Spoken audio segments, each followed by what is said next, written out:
YCP పార్టీకి నటుడు ఆలీ రాజీనామా చేశారు. తన రాజీనామా లేఖను ఆయన పార్టీ అధ్యక్షుడు వైఎస్ జగన్ కు పంపించారు.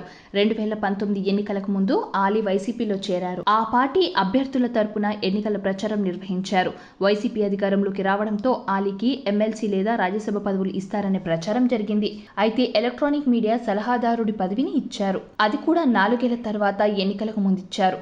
సినిమా ఇండస్ట్రీలో ఎక్కువ మంది జగన్ ప్రభుత్వానికి వ్యతిరేకంగా ఉన్న ఆలీ మాత్రం వైసీపీకి అండగా నిలిచారు.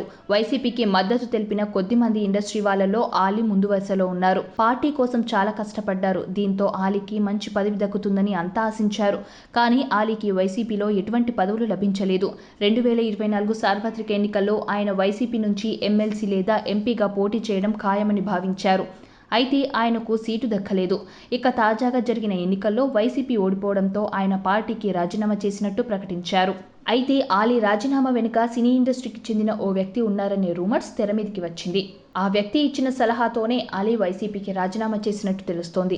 జగన్ ప్రభుత్వంలో సినీ ఇండస్ట్రీ చాలా అవమానాలను ఎదుర్కొని సినిమా వాళ్లను జగన్ అవమానించారనే విషయాన్ని గుర్తు చేస్తూ పార్టీకి రాజీనామా చేయాలని ఆ వ్యక్తి ఇచ్చిన సలహాతోనే ఆలీ వైసీపీని వీడినట్టు ప్రచారం సాగుతుంది. పైగా పార్టీలో తనకు సముచిత స్థానం దక్కకపోవడం, ఎన్నికల్లో పార్టీ ఓడిపోవడంతో ఆలీ ఈ నిర్ణయం తీసుకున్నట్టు సమాచారం. ఆలీ రాజీనామాపై వైసీపీ నాయకులు రియాక్ట్ అవుతున్నారు.